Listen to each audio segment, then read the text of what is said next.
We do not seek to shirk any responsibility for the problems we face that are of our own making.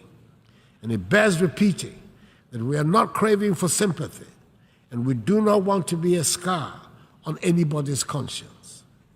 But we cannot, and the world should not pretend that the present-day economic and social conditions of Africa have nothing to do with the historical injustices that have fashioned the structures of the world. It is time to acknowledge openly that much of Europe and the United States have been built from the vast wealth harvested from the sweat, tears, blood, and horrors of the transatlantic slave trade and the centuries of colonial exploitation. Maybe we should also admit that it cannot be easy to build confident and prosperous societies from nations that for centuries have their natural resources looted and their peoples traded as commodities. For centuries, the world has been unwilling and unable to confront the realities of the consequences of the slave trade.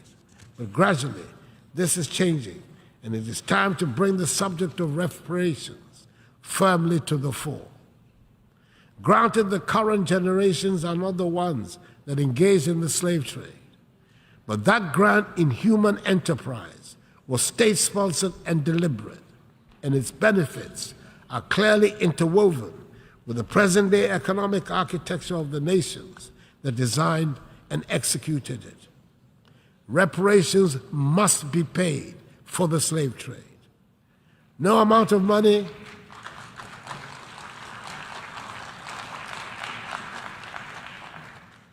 will ever make up for the horrors, but it would make the point that evil was perpetrated, that millions of productive Africans were snatched from the embrace of our continent and put to work in the Americas and the Caribbean without compensation for their labor. If there are any hesitations in some minds about the paying of reparations, it is worth considering the fact that when slavery was abolished, the slave owners were compensated for the loss of the slaves because the human beings were labeled as property, deemed to be commodities. Surely, this is a matter that the world must confront and can no longer ignore. The African Union has authorized Ghana to hold a global conference on the issue in November in Accra. It is probably also the time to return to that vexed subject of illicit financial outflows out of the continent of Africa. I refer to the report of the panel chaired by the highly respected former South African President Thabo Mbeki on the illicit flow of funds from Africa, which states that Africa is losing annually more than 88 billion United States dollars through illicit financial outflows.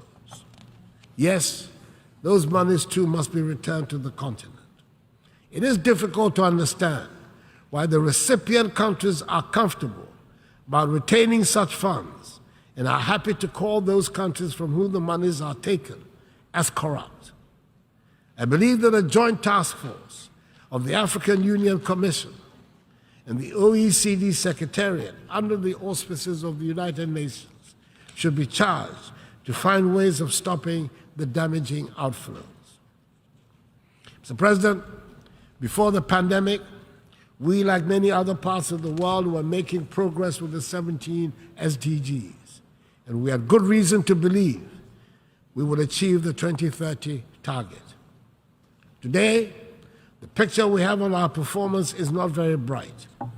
Most of the 21 targets designated for achievement by 2020 have not been met, and we are not on track to achieve many other targets by 2030. According to the 2023 SDG report, just 12% of the SDG targets are on track to be achieved. Progress on 50% of the targets is weak. The most disappointing part is that we have stalled or retrogressed more than 30% of the targets. We need to accelerate action on the entire project.